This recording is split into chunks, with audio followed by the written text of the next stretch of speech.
What is up, guys? This is your boy 6 Months coming at y'all with a new video. And for a few days now, actually, I've changed my profile to a Christmas picture. Tell me if y'all want me to replace this avatar with it. Like when December gets properly rolling, this would be like around the 15th, like when Christmas is actually approaching. So for now, I'll just chill with this. So this is part I don't even know.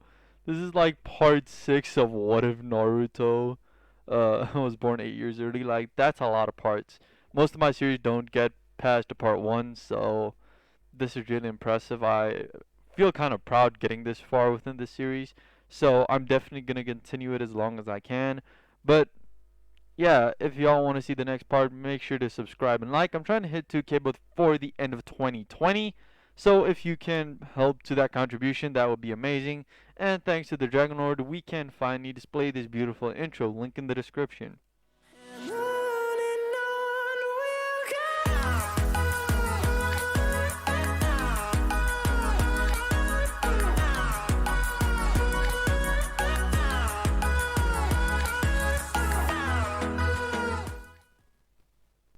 So last time we left off, we were about to start the tuning exam. So this time we should probably just continue where we left off.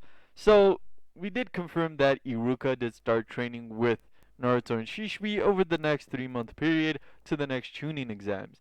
In this time period, Shishbi would calm down a little bit, but his Yandere personality is still sticking out. Don't get too close to Naruto or your ass is gonna get beat. Sure, he doesn't have romantic interest towards Naruto, but he just feels like he needs to protect Naruto. It's almost like a sibling slash best friend type of thing.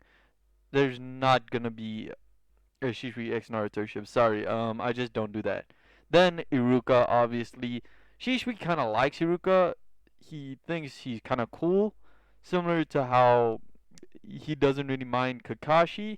Sure, he did plan some nasty ass shit for Kakashi. He didn't mind him that much now. So, Shishbi had calmed down a lot, but his character is about to really shine through.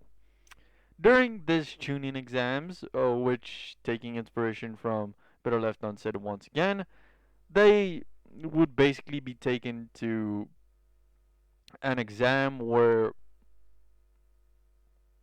they would basically be locked up in different rooms. So, two people from the squad would get to basically torture one person from the other squad without physically like hurting them. It should be mental torture. Um, till they give the passcode of the other squad, which is obviously only known by the person getting tortured, mentally tortured technically.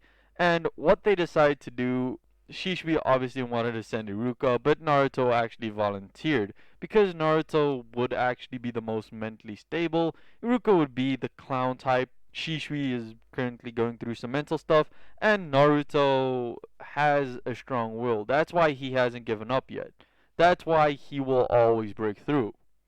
So, Shishbi and Iruka didn't even bother torturing these people because they know Naruto would get the other team's code or password or whatever. So Naruto, after a while, would get bored and then just at these people's futile attempts at threatening to cut his balls off, stuff like that, he would just use wind style chakra to break through the ropes and then just beat the absolute living shit out of the two trying to torture him until they gave him the code.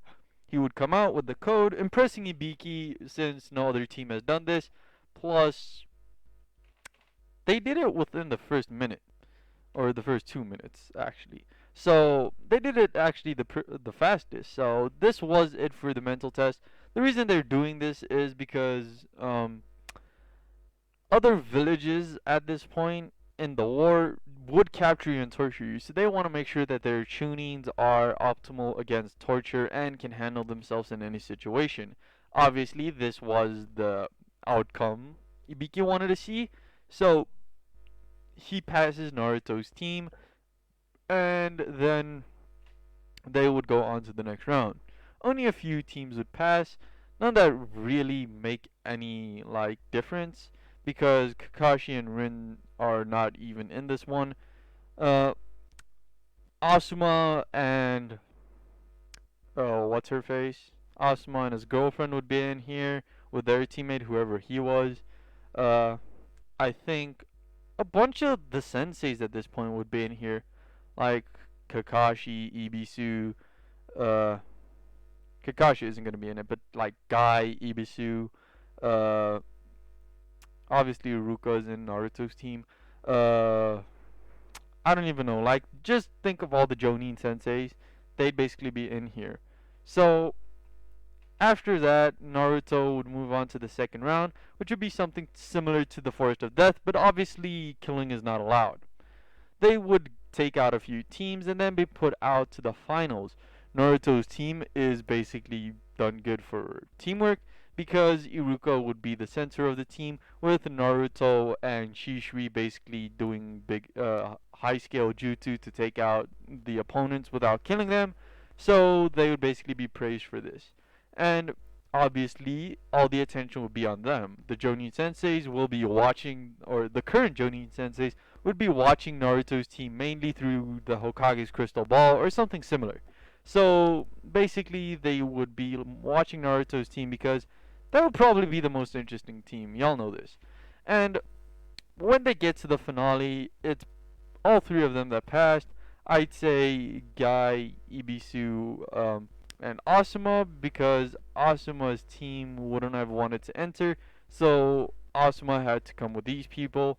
At this point, I think Guy's dad would already be dead. Or not, I'm not really sure. No, Guy was a Chunin, so yeah, his dad wouldn't be dead yet. Um, and I'd say a few other teams that don't really matter would be there and would be taken out until we get to the semifinals. In the semifinals, it would be Naruto versus Guy, Shishui versus Iruka, and then Ebisu versus Asuma. This is gonna be the main, basically, group up. So, after fighting it out, Naruto, Shishui, and Guy would come out on top. So now it would be a 3v3, but there was actually one other candidate that got in, but there wasn't enough space to fit him, so he was put through to the last moment. This would obviously be technically a spy of some sort, because I'd say Tenzin would have been released by Orochimaru, or Yamato as some might know him, and he would be put up against Asuma, or first he'd be put up against Shishui and Naruto against Guy, because Asuma's already eliminated. So Shishui's fight with Yamato would be kind of complicated.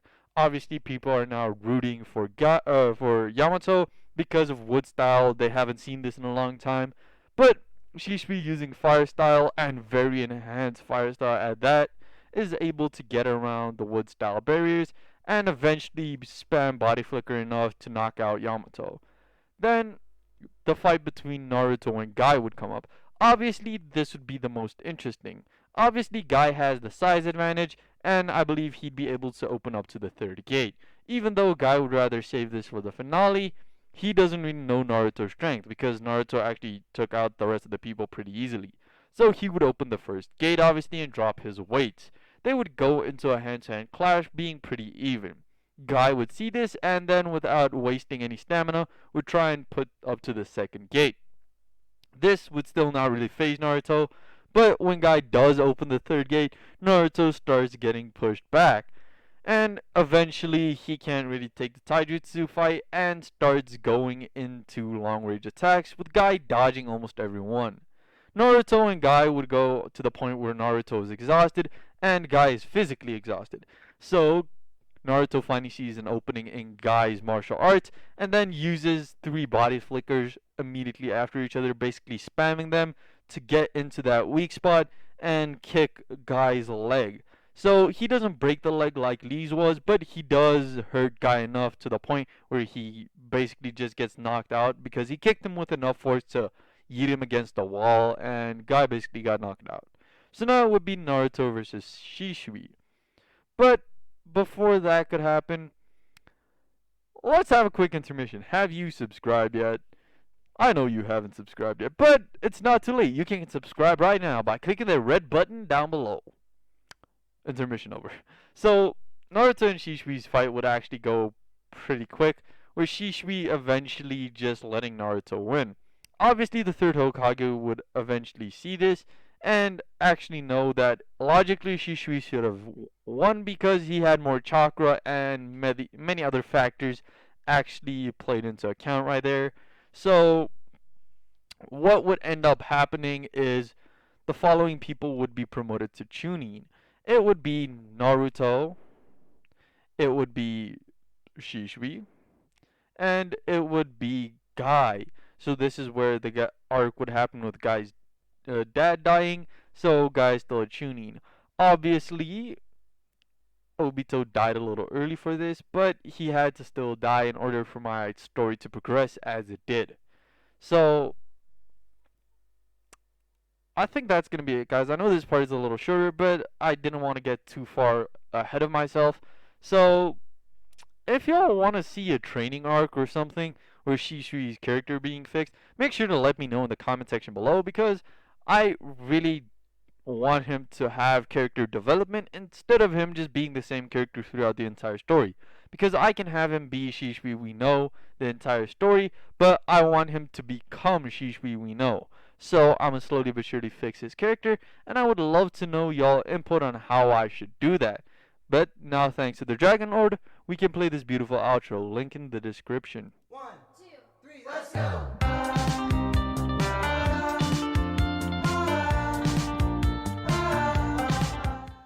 Subscribe for more. Yada yada does it.